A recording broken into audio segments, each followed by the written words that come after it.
Okay. Good afternoon, students. Only 35 students have gone for the class. I don't know what is the reason behind this. A small announcement to all of you. This entire semester, not only for youth,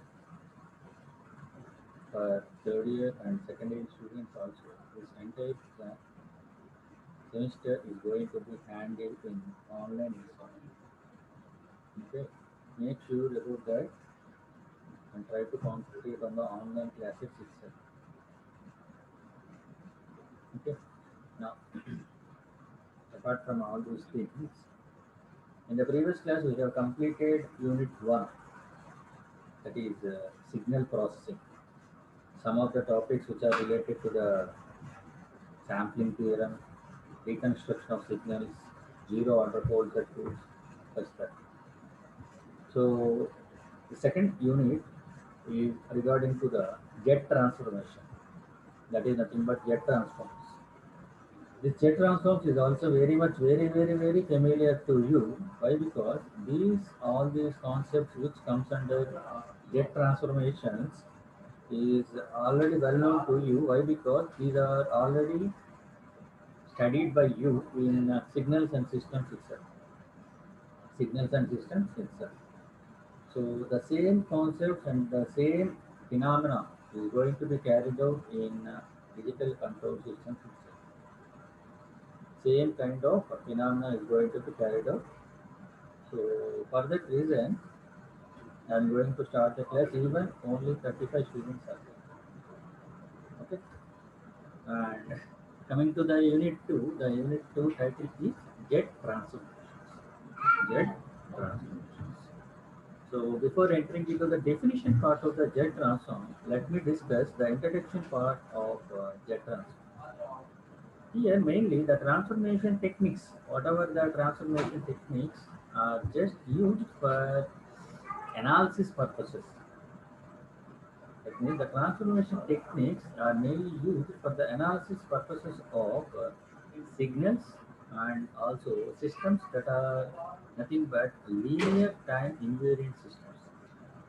Transformation techniques are mainly used or it plays an important role in case of the analysis of the signals and also time invariant systems for the time invariant systems.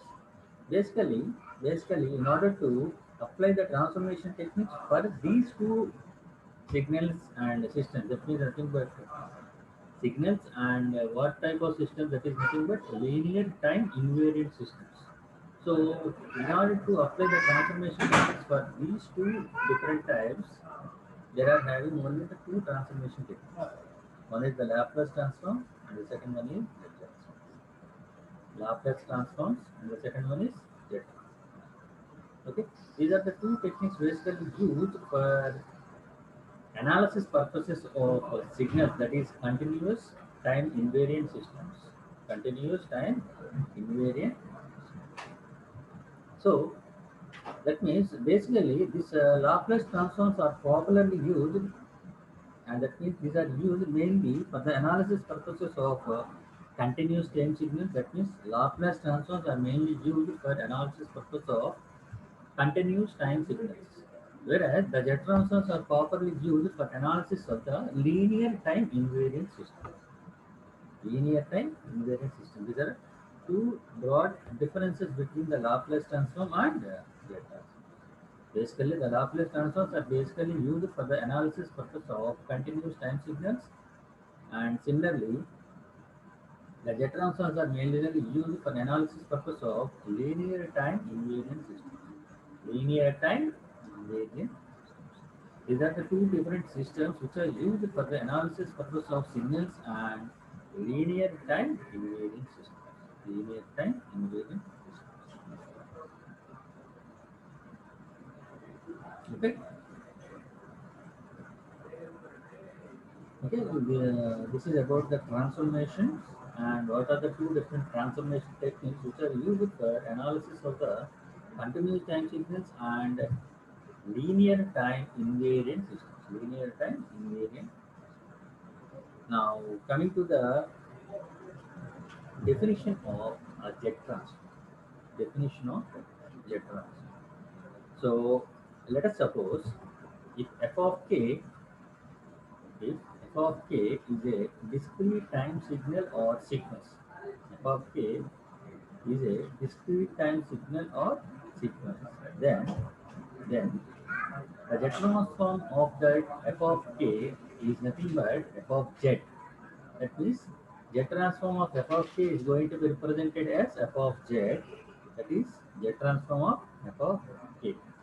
If f of k is a discrete time signal or sequence, then with the application of the jet transform for f of k, it is going to be represented as f of z. F of z.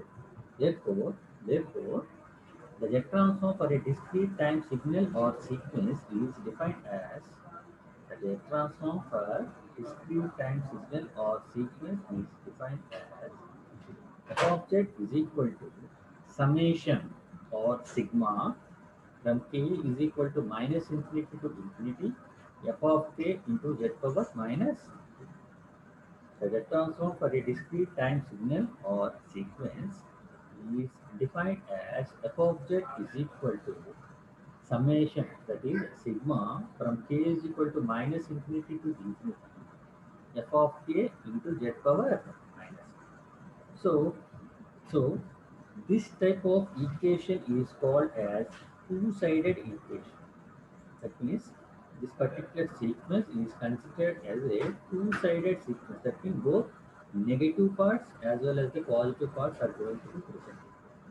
So this type of jet transform is called as two-sided jet. Why? Because both the negative parts as well as the positive parts are presented in the sequence, and hence this type of transformation technique or transform is called as two-sided jet. Two-sided jet transform. And similarly, the one-sided jet transform is defined as the one-sided jet transform is defined and represented as f of z is equal to sigma, that is summation from k is equal to 0 to infinity f of k into z power minus k. That means only positive partition is going to be considered. When you consider one-sided jet transform, it is going to be defined and represented as f of z is equal to sigma, that is summation from k is equal to 0 to, that means origin position to the positive part, that is infinity. From 0 to infinity, f of k into z power minus. So, so for solving different kinds of problems, for solving different kinds of the problems, we are going to basically use both equations, that means if the sequence is represented in both negative and positive, if the sequence is going to be represented both negative and positive, then this particular two-sided equation is going to be used or taken into the consideration. And if the sequence is going to be has to be represented in only positive representation, if the sequence has to be represented in positive only, then the one-sided J transform is going to be okay. If both negative, if the sequence or the J transform has to be represented both in negative and positive, the two-sided jet transform is going to be taken. That is sigma from k is equal to minus infinity to infinity f of k into z power minus. And similarly, the one-sided jet transform is going to be represented as f of z is equal to sigma from k is equal to 0 to infinity f of k into z power minus. These are basically used for the representation of negative representation of only positive sequence. Positive.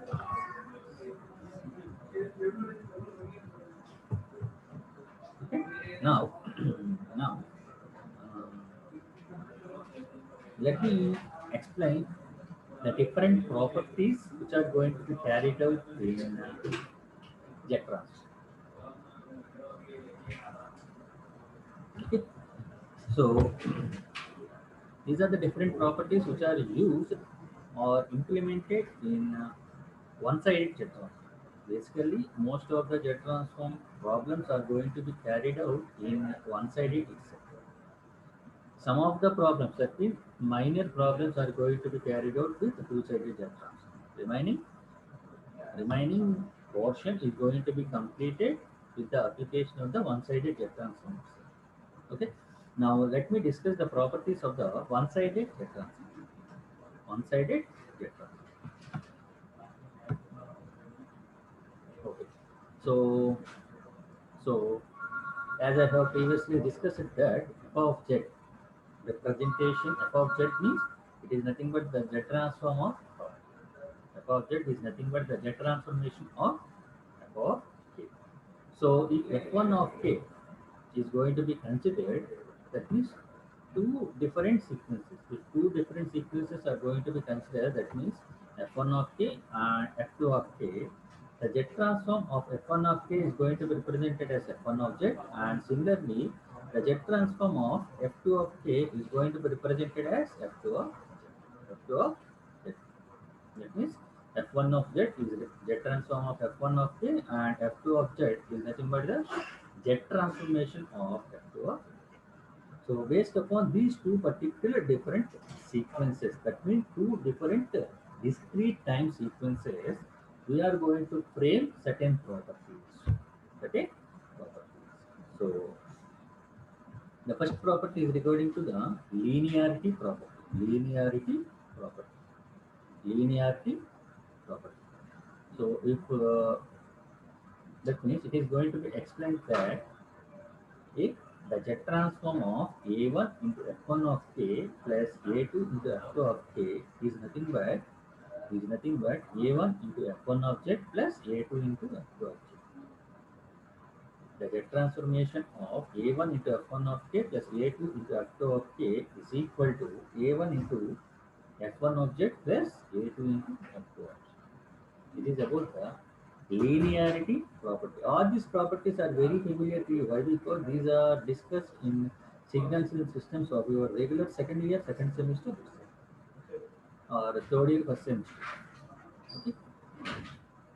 So the first property is regarding to the jet transformation of A1 into F1 of K plus A2 into F2 of K. That is nothing but A1 into F1 of Z plus A2 into F2 of Z. So the second property is regarding to the time shifting property. Time shifting property. So the time shifting property is going to be explained as if two different sequences such as f of k plus m and f of k minus m, f of k plus m or f of k minus m is going to be taken as this one. If positive sign is going to be presented there, the jet transform of this one is going to be taken as z power m into f of j. If positive sign is present between k and m, the z transformation for this one is z power m into f of. And similarly, if f of k minus m, the z transformation of k minus m is nothing but z power minus m into f of z power minus m into f of z. These are the two different time shifting properties. Time shifting properties. And next property is regarding to the multiplication by k power m. And simply it is also called as the differentiation in k power. Differentiation in k power. The sequence f of k is going to be multiplied with k power m. That means if suppose we need to find out the jet for a signal that is k square or p square, the main application of that particular jet transform is minus z into d by j dz of whole power m into f of z. That means we need to differentiate with the maximum order, along with it has to be multiplied with minus z and f of z has to be taken. That means This f of z has to be differentiated once or twice or thrice, depending upon the order of the equation. Order of the equation. Okay, so the sequence f of k is going to be multiplied with certain function, that is k power m or a power m or b power m, whatever may be this. The z transform of that particular equation is minus z into d by dz whole power m into of z. Okay, these are the basically important properties which are used for solving different kind of problems. With this particular property itself, we are directly can adopt the property in this problem and we can get the solution for the problem. Okay. Now, next one is scaling in Z domain. Scaling in Z domain. That means multiplication of this equation with a power a power.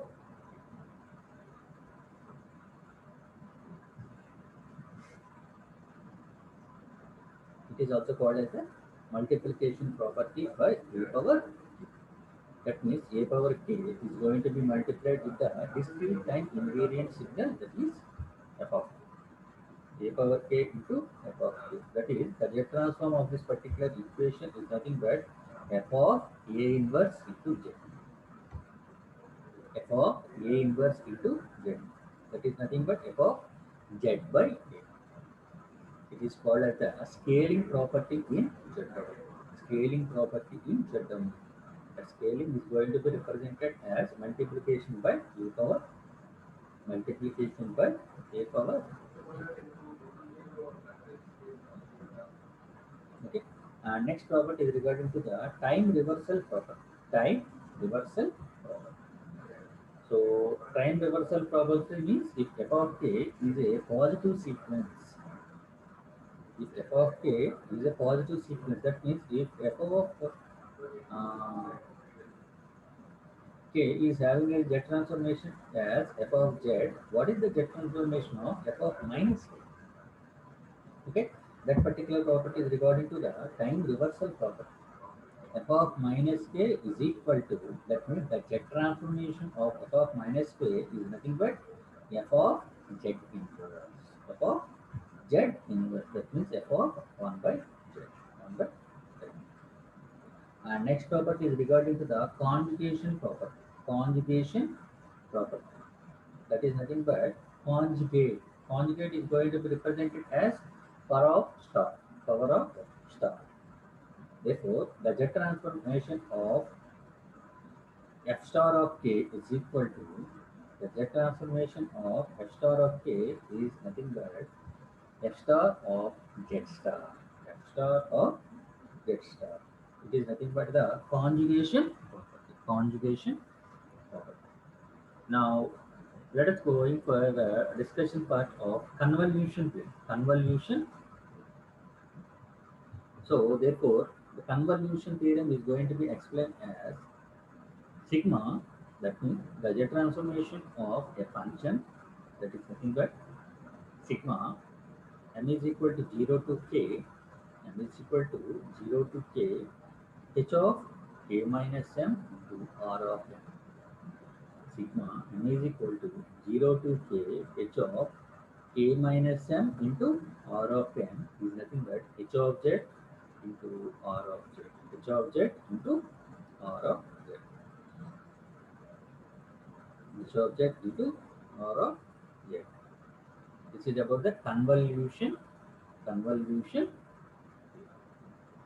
the transformation of a particular function, that is sigma m is equal to 0 to k, h of k minus m into r of m is nothing but h of z into r of h of z into r of z. Okay, this is about the convolution theorem, Z transformation of convolution theorem. Next one is regarding to the initial value theorem. Initial value theorem means these are the two different theorems. Initial value theorem is nothing but obtaining the value of f of 0, f of 0, and final value theorem is nothing but obtaining the value of f of equal. f of infinity. Okay, so the initial value theorem is going to be explained as f of 0 is equal to limit z tends to infinity, z tends to infinity f of z. That means we have to place infinity in place of z. Infinity in place of z. The initial value theorem is going to be explained as f of 0 is equal to limit z tends to infinity into f of z. F of z.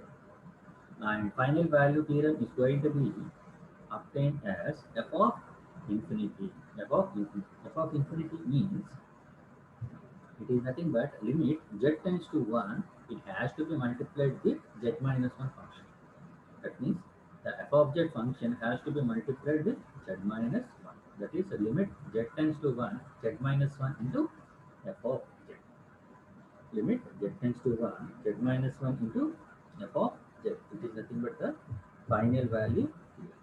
So these are the different properties of Z transforms. Very very important properties. This question can be asked directly for 7 marks itself. That means you have to explain all these properties: linearity property, shifting property, multiplication by k power n property, scaling property, time reversal property, conjugation property, involution property, initial value theorem, and final value theorem. That means we are having 1, 2, 3, 4, 5, 6, 7, 8, and 9. Total 9 different properties are there for calculation of checkers. Calculation of checkers. Okay. Uh, Now let us move for some common one-sided get transform theories. That means that means um, some defined functions are there. Some default or defined functions are there. So So there is a possibility of keeping the answer for that one is better. There are predefined functions, and we have to we have to remember we have to remember the Z transform of that particular functions. It's better for solving some of the problems. Okay, so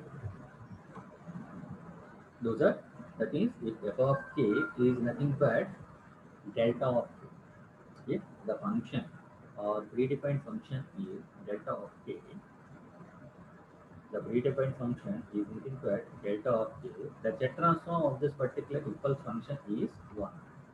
Is 1. And similarly, the Z transform of a unit function or a unit function or unity is nothing but z by z minus 1. The Z transformation of this particular step function u of k or 1 is nothing but z divided by z minus z divided by z minus. And similarly, the Z transformation of a power k or b power k or c power k, whatever may be the value, it has to be represented as something power of k. Then the Z transformation of this particular function is nothing but z by z minus k. Z by z minus k. If suppose this particular function or sequence is multiplied with k, a parameter, if this function is going to be multiplied with a parameter k, then then the Z transformation for this particular function is nothing but az divided by z minus a whole square. Az divided by z minus a whole square. And similarly, if the order of this particular constant is increased, order of this particular value is increased, that is nothing but the Z transformation of k square into a power k. The Z transformation of function k square into a power k is nothing but az into z plus a whole divided by z minus a whole. Az into z plus a whole divided by z minus a. Okay, this is the z transformation of a function k square into a power k square into k power az into z plus a whole divided by z minus a. And similarly, the z transform of k plus 1 into a power k plus 1 into a power k is nothing but z square divided by z minus a whole square. Z square divided by z minus a. And similarly, in the similar fashion, the z transformation of k plus 1 into k plus 2 divided by 2 factorial into a power k is nothing but z cube divided by z minus a whole. And similarly, k plus 1 into k plus 2 into k plus 3 all divided by 3 factorial into a power k. That means we are going to increase the constant parameters. Try to observe this one. A power k, it is going to be increased with the order of unity. Again, it is going to be increased with the order of 2. Again, it is multiplied with k plus 1. It is multiplied with k plus 2. It is multiplied with k plus 1, k plus 2, and k plus 3. Okay, the z transform of this particular function is z power 4 into z minus a whole power. And similarly, the z transform of a power k whole divided by k factorial. A power k divided by k factorial is nothing but e power a z inverse. E power a z inverse. A power k whole divided by k factorial is nothing but e power a z inverse. E power a z inverse. Okay, and similarly, the z transformation of k into t. The z transformation of k into t is nothing but tz divided by z minus 1 whole square. Tz divided by z minus 1 whole square. And similarly, the z transformation of k into t square, that is nothing but k square into t square is nothing but t square z into z plus 1 whole divided by z minus 1 whole. T square z into z plus 1 whole divided by z minus 1.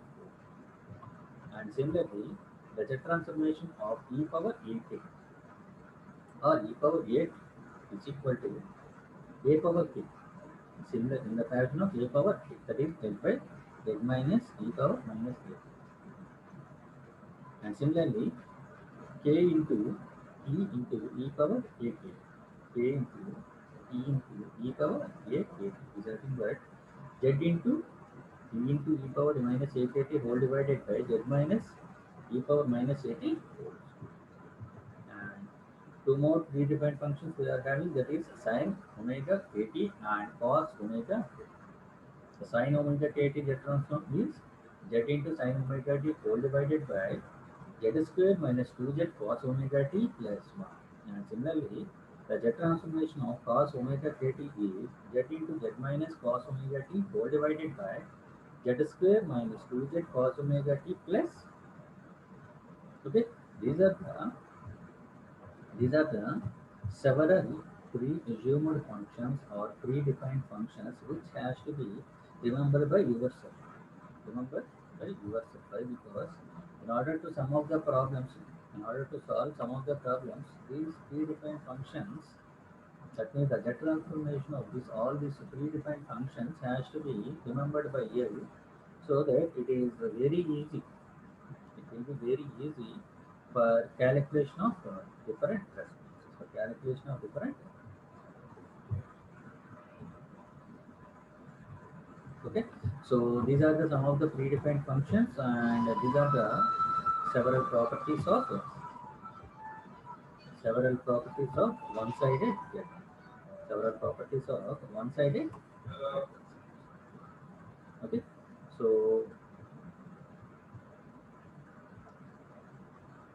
so next we will be going for moving for calculation of the Z transform. Calculation of the Z transform. Only 30 students are there till now.